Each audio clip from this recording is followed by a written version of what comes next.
ওয়া ইন্নাহুম ইয়ারদাউনা বিল ইয়াসির, এরা তো সামান্য পেলেই রাজি হয়, এদেরকে যদি এক গ্লাস দুধ দিতে পারে তাতেই খুশি হয়ে যাবে।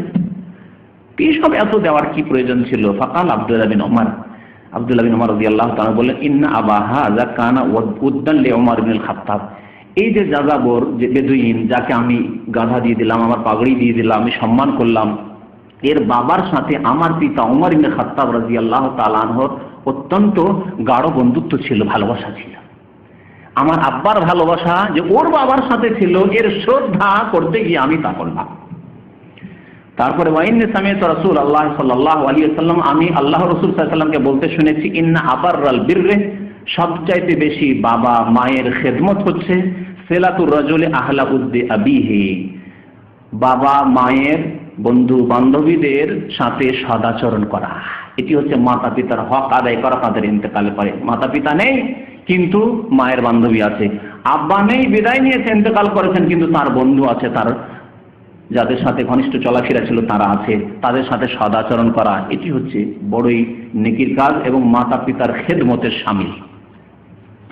এইভাবে নবী করিম সাল্লাল্লাহু আলাইহি সাল্লাম বলেছেন।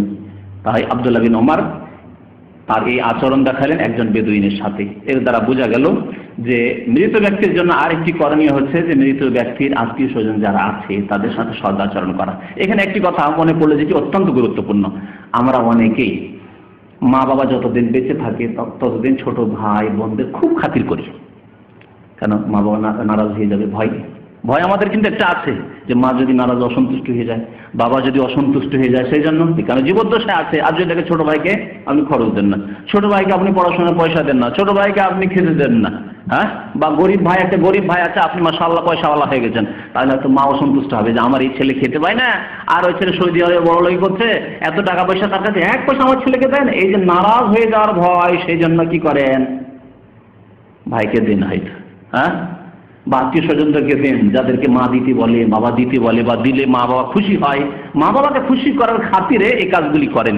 কিন্তু যেমনই মা মারা গেলেন, যেমনই বাবা মারা গেলেন, তারপরে আর পড়াশোনা করে কি হবে, কাজ কর, আর তো চক্ষু লজ্জাও নেই, আর মা বাবার বদদুয়া লেগে যাবে ওই কথাও চিন্তা করেন না, আর মা বাবাকে খুশি করার ব্যাপার সেবারও নেই। এটা অনেকের দ্বারা কিন্তু এরকম ভুল হয়।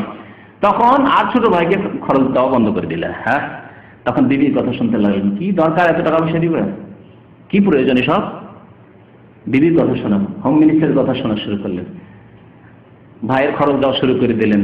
বোনকে ঘন ঘন নিয়ে আসতেন, খাতির করতেন, বোন আসলে বা আপনার বাড়িতে আসলে কাপড় দিতেন, বা মাস 2 মাস 3 মাস পর তাদেরকে নিয়ে আসতেন। বোনের ছেলে মেয়েরা আছে তাদেরকে আদর যত্ন করতেন, তাদেরকে উপহার দিতেন। আপনার আম্মা মারা গেছেন, আর কে দেখার আছে, বাবা মারা গেছেন, আর কে দেখার আছে, বোনকে না নিয়ে আসলেই বা কি হবে, আর নিয়ে আসলেই বা কি হবে, কি এমন কি, আর বোনের খোঁজ খবর নিলেন না, বাদ দিলেন না, এরকম কাজ করবেন না।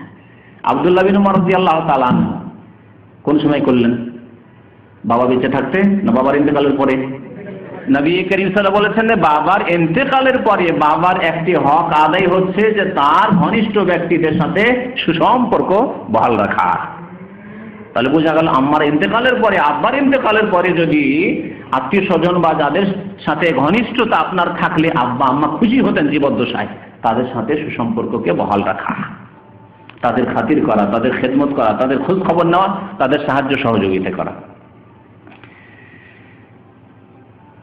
আরো কিছু নেকি পৌঁছিবে মৃত ব্যক্তির কাছে। তার একটি হচ্ছে হজ। হজ হজ সম্পর্কে নবী করিম সাল্লাল্লাহু আলাইহি ওয়াসাল্লামের হাদিস রয়েছে। একজন সাহাবী, তিরমিজি শরীফের হাদিস, নাসাঈতে রয়েছে, ইবনে মাজাহতে রয়েছে, আবু রাজিন নামক একজন সাহাবী জিজ্ঞাসা করে, ইয়া রাসূলুল্লাহ ইন্না আবি শাইখুন কাবীর, আমার আব্বা অত্যন্ত বৃদ্ধ, খুব বৃদ্ধ হয়ে গেছে, লা ইয়াসবুতু আলা রাহিলা, এমনকি সাওয়ারির উপরে তাকে যে বসিয়ে উটের উপর বসে থাকতে পারবে না, অচল অবস্থা। তো আমি যদি আব্বার পক্ষ থেকে হজ করি বা উমরা করি তো হবে, কি করতে পারি তার জন্য? যানবাহনে বসতে না পারলে তার হজে যেতে পারবেন না, উমরায় যেতে পারবেন না। নবী করিম সাল্লাল্লাহু আলাইহি ওয়াসাল্লাম বললেন, হুজ্জা আন আবিকা ওয়া আতামির, হুজ্জা আন আবিকা ওয়া আতামির, তোমার আব্বার পক্ষ থেকে হজ করো, তোমার আব্বার পক্ষ থেকে উমরাও করো। এই হাদিস দ্বারা জানা গেল যে মৃত ব্যক্তি ইন্তেকালের পরে তার পক্ষ থেকে হজ করা যেতে পারে, তার পক্ষ থেকে উমরা করা যেতে পারে। বিশেষ করে তারা যদি না করে থাকেন আরো বিশেষ করে না করে থাকেন আর তার সাথে সাথে তাদের উপর হজ ফরজ হয়ে গেছিল না, তাদের কাছে এত পয়সা ছিল, সম্পদ ছিল যে সেই সম্পদ দিয়ে তারা মক্কাতুল মুকাররমায় এসে হজ করে যেতে পারতেন, কিন্তু অবহেলাই করেননি। অথবা যাচ্ছি আমাদের দেশে যে মানে কুপ্রথা রয়েছে কি যে বয়স 60-70 হইতে হবে, যুবক বয়সে কেউ হজ করে নাকি? 60-70 বছর বয়স হইতে হবে, ছেলে মেয়ে থাকলে সবগুলির বিয়ে শাদী দিতে হবে, চাকরি থাকলে চাকরি থেকে রিটায়ার হইতে হবে। এসব হওয়ার পর বুড়ো হওয়ার পরে হজ করতে হবে। আর বুড়ো হওয়ার আশায় বসেছিল, তার আগে মালাকুল মউত চলে এসেছে, মারা গেছে। তাহলে হজ ফরজ হয়ে গেছিল, পয়সা ছিল, হজ করেনি। তাহলে এই ক্ষেত্রে আরো গুরুত্ব বেড়ে যায়। এর চাইতে বেশি গুরুত্ব বেড়ে যাবে কোন ক্ষেত্রে বলতে পারেন? হজ ফরজ ছিল আর হজ করব করে অসুস্থ হয়ে পড়লো হঠাৎ, আর সেই অসুস্থর অবস্থায় নিরাশ হয়ে গেল, আর হজ করতে পারলাম না, আল্লাহ, আর ওই অবস্থায় মারা গেল। এই মরার পূর্ব মুহূর্তে ওসিয়ত করে গেছে যে বাবা আমি তো অসুস্থ হয়ে পড়েছি, আর মনে হয় হজ করতে পারবো না, তো তোমাদেরকে ওসিয়ত করেছি আমার হজটা করে দিও। মা বলল অথবা বাবা বললেন যে আমার হজটা করিয়ে নিও বা করিয়ে দিও, হজে বদলটা করিয়ে দিও। ওসিয়ত হয়ে গেল। ওসিয়ত যদি হয় তাহলে তার বা তাদের ধন সম্পদ ভাগ বন্টনের পূর্বে তাদের ধন সম্পদ থেকে হজ করতে হবে বা করাতে হবে। নিজে করেন ভালো কথা, আর না হলে অন্য কাউকে দিয়ে করালে ভাগ বন্টন যে আপনারা ভাই বোন মিলে করবেন, আত্মীয় স্বজন সবাই, এই ভাগ করার আগে আপনাকে হজ করে নিতে হবে বা করিয়ে দিতে হবে। ওসিয়ত থাকে যদি। ওসিয়ত না তার কি অবস্থা যে ওসিয়ত করেনি, ও তো সজাগ ছিল না, টাকা পয়সা ছিল, হজ তো ফরজ ছিল, কিন্তু এই ক্ষেত্রে অত সজাগ ছিল না অথবা সময় পানি, ওসিয়ত করেনি, কিন্তু হজ ফরজ ছিল। তাহলে আল্লাহর কাছে গিয়ে অবশ্যই জবাবদেহি করতে হবে, তারা জবাব দিতে পারবে না, কারণ হজ ফরজ হয়েছে অথচ হজ করেনি। এই ক্ষেত্রেও অত্যন্ত গুরুত্বপূর্ণ যে আপনি হজে বদল করে নেবেন। আর আরেকটি অবস্থা হচ্ছে যে না, অসচ্ছলতা ছিল, এত পয়সা ছিল না যে বাবা মা তাদের জীবদ্দশায় হজ করতে পারবে, কিন্তু আল্লাহ রাব্বুল আলামিন পরে আপনাকে পয়সা দিয়েছেন। এখন চিন্তা করছে বাবা মা তো মারা গেছেন, বিনা হজে মারা গেছেন, আর তাদের কাছে পয়সাও ছিল না তাদের জীবদ্দশায় হজ করার। তাহলে এই ক্ষেত্রে যদি বাবা মায়ের বদল হজ করে নেন, ভালো কথা, মৃত ব্যক্তির পক্ষ থেকে। অথবা এমন ব্যক্তির পক্ষ থেকে বদল হজ চলবে যিনি এমন অসুস্থ যে লা ইয়াসবুতু আলা রাহিল, ওই হাদিস, যে সাওয়ারিতে বসতে পারবেন না, সফর করে আসতে পারবেন না, জার্নি করতে পারবেন না, মক্কা মদিনা এসে কাজকর্মগুলি করতে পারবেন না, এমন অসুস্থ, তাহলে বদল হজ চলবে। আর সুস্থ ব্যক্তি, মাশাআল্লাহ, আপনার বাবা আপনার মতোই বা আপনার চাইতেও বেশি শক্তিশালী আছে, হ্যাঁ, এদের বদল হজ না, বদল হজ চলবে না।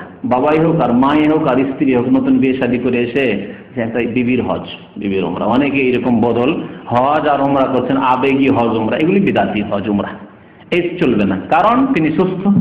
যদি বলে যে তিনি সুস্থ কিন্তু পয়সা নেই, পয়সা নেই তো হজ নেই। সুস্থ সবল, তারপরে পয়সা নেই, হজ নেই, ওমরা নেই, যেমন যাকাত নেই। যদি আপনাকে বলি একজন মানুষ সুস্থ সবল কিন্তু পয়সা নেই, তাহলে যাকাত নেই, যাকাত দেবে কোথা থেকে? আপনি বলেন না তাহলে বাবার যাকাতটা আমি দিয়ে দিই। বাবার যাকাত কোথা থেকে দেবেন আপনি? বাবার পয়সা নেই, মায়ের পয়সা নেই, তো তারা যাকাত দেবেন না, আপনার পয়সা আছে আপনি যাকাত দেবেন। ঠিক তেমনি হজ ফরজ হবে দৈহিক শক্তির সাথে সাথে আর্থিক ক্ষমতা হলে, মানিস্তাতা ইলাইহি সাবিলা। তো যে কথাটি বলছিলাম যে হজ এবং উমরার দ্বারা মৃত ব্যক্তিকে নেকি পৌঁছানো যাবে। কাছাকাছি প্রায় 10টি বিষয় বর্ণনা করলাম। একটি হাদিস আরশনী ইবনে মাজার হাদিস, হাদিসটি আল্লামা আলবানী রাহমাতুল্লাহি হাসান বলেছেন। যে কথাগুলি এসেছে কাছাকাছি সেই কথাগুলির মধ্যেই শামিল, তবে বিশেষ করে কয়েকটি কাজের কথা নবী করিম সাল্লাল্লাহু আলাইহি ওয়াসাল্লাম উল্লেখ করেছেন যে মৃত ব্যক্তির জন্য জীবিত ব্যক্তিরা যেসব কাজগুলি করতে পারে এবং সেই নেকিগুলি পৌঁছিবে।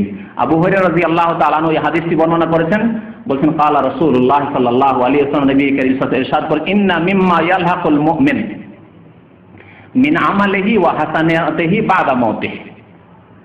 মুমিন ব্যক্তিকে তার মৃত্যুর পরে যেই আমল বা যেই নেকিগুলি পৌঁছিবে তার অন্তর্ভুক্ত হলো ইলমান আল্লামাহু ওয়া নাশারা। প্রথম হচ্ছে ইলম, যেই ইলম সে শিখিয়েছে, তালিম দিয়েছে, বিদ্যার শিক্ষা দিয়েছে। এই সম্পর্কে আলোচনা হয়ে গেছে ওই মুসলিম শরীফের হাদিসে, আও ইলমিন ইউনতাফাউ বিহি। তাহলে ইলম যদি মানুষের কাছে ছড়িয়ে দিয়ে যায়, শিক্ষা দিয়ে যায়, তাহলে তার নেকি পৌঁছিবে। আল্লামাহু আও নাশারাহু, নিজে শিখালো অথবা সেগুলি প্রচার করলো। নিজে শিখাতে পারলেন না, হয়তো অশিক্ষিত মানুষ আপনি, কিন্তু সেগুলিকে প্রচার করে